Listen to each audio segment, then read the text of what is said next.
Hello, welcome to a new video on quadratic residues. In this video we are going to discuss the concept of quadratic residues in number theory.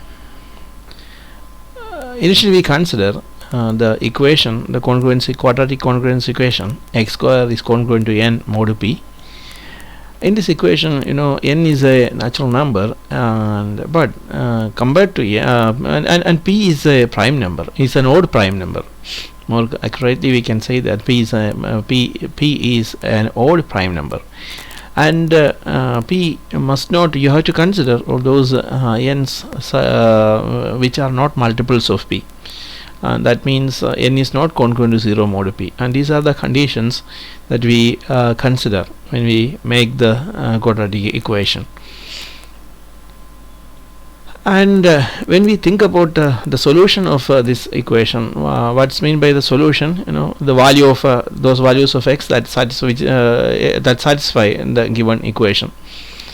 But you should keep in mind that it is not an ordinary equation. It's a congruence equation.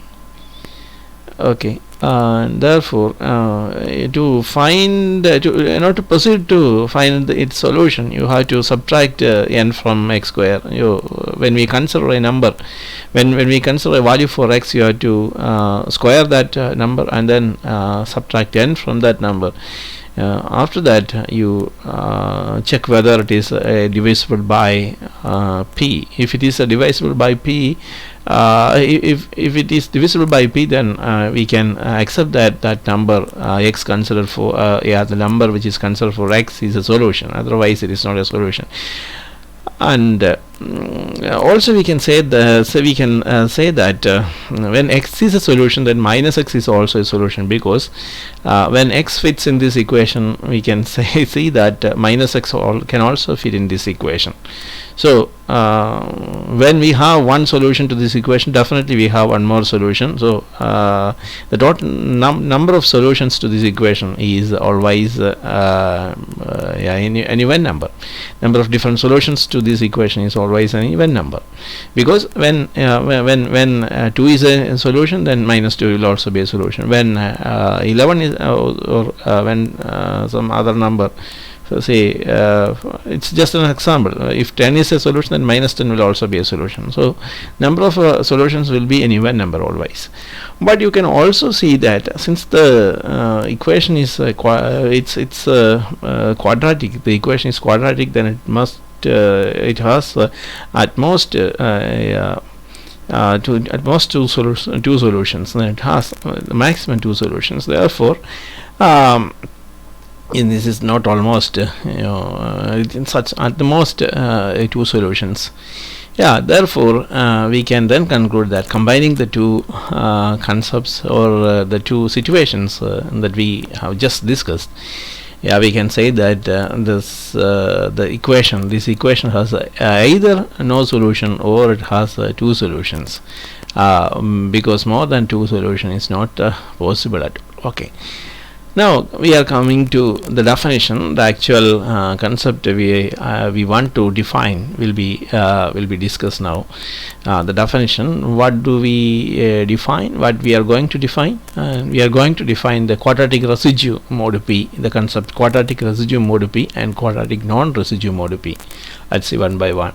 If the congruence equation x square is congruent to n mod p has a solution, and then we say that n is quadratic residue mod p. If this equation has a solution, then only we say that n is quadratic residue mod p. And on the other hand, if that equation has no solution, then n is in the corresponding.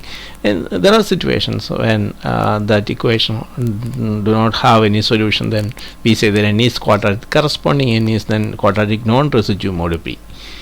And when n is quadratic residue mod p, we write that in the relation form we write that nrp. nr here r stands for residue mode, then or is a quadratic residue mode p. It's a short form for the relation is a quadratic residue mode p. So then we can expand it as n is a quadratic residue mode p.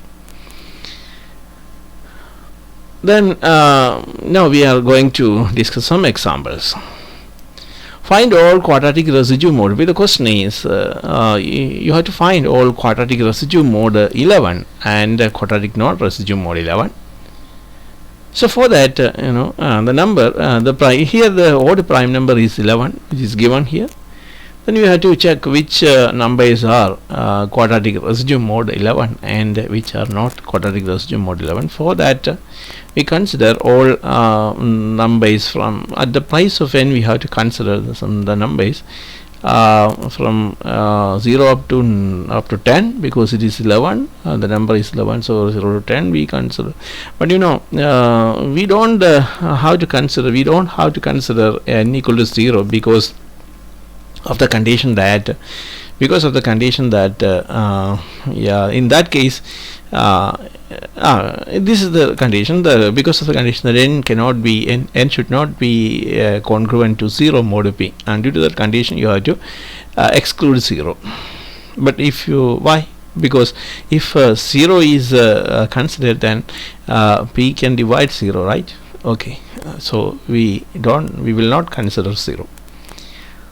And therefore we have to consider the numbers from 1 up to 10, and then we can prepare a table. When we consider when we find the solution to this equation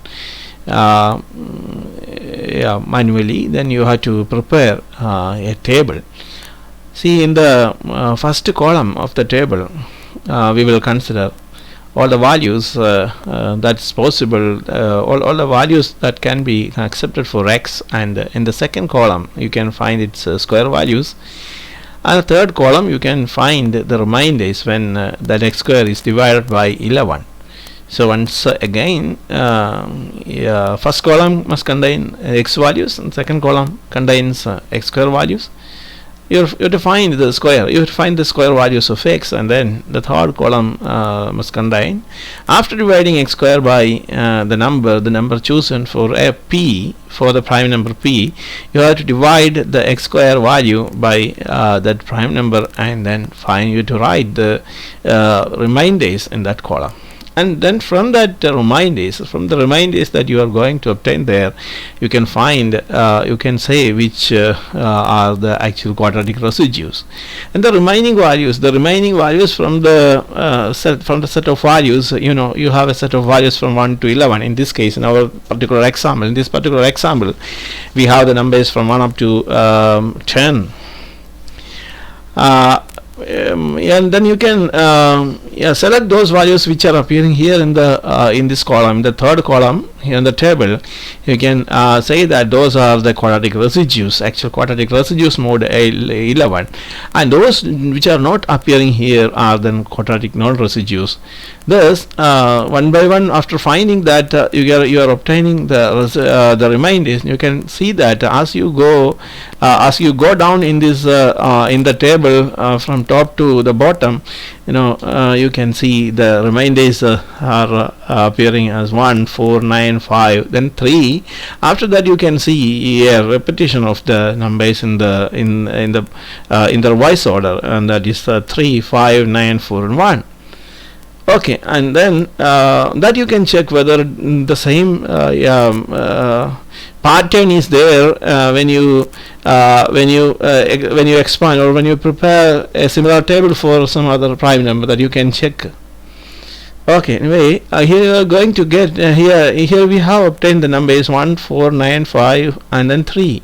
So these are the numbers which are quadratic residue mode 11, and those numbers which are not appearing here, the numbers are 2, 6, 7, 8, and 10. See, 2, 6, 7, 8, and 10, and they are the quadratic non-residue mode 11. And also you can see that now how many numbers are there. Number of such quadratic residues are here 5, and the number of quadratic non-residues are also equal to 5. So we have, in other words, you can say that there are equal number of quadratic residues mode 11 and quadratic non-residues mode 11. Those quadratic non-residues are 2, 6, 7, 8, and 10. Their number is total number is 5, and those numbers which are quadratic residues are also they are in when we count that their number, that's also is 5. Okay, so equal, their numbers are equal. Actually, you can we have in the coming session, in the coming section, we have results that accurately tells about this equality of the number. We have to discuss those results.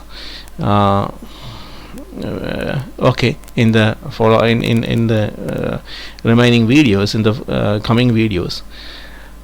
Okay, then we are now going to discuss one more example. See, in this case, the given prime number is 13, and in a similar way we prepare the table for by considering the numbers from 1 up to 12.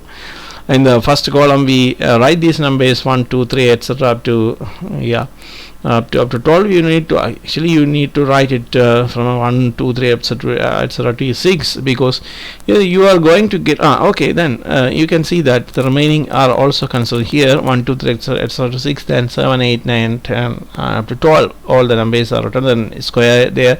These numbers are squared and written in the second column, and the remainders are written in the third column. Here you can then see that 1, 4, 9, 3, 12 and 10 are appearing there, and in the reverse order they are appearing for the remaining numbers 10, 12, 3, 9, 4 and 1. So clearly the quadratic residues are the numbers 1, 3, 4, 9, 10 and 12, and the quadratic non-residues are those numbers which are not appearing here in this list in the third column, and those numbers are very clearly there: 2, 5, 6, 7, 8 and 11. How many are there? There are 6 such numbers, and here we have same number of quadratic residues. Okay, thank you.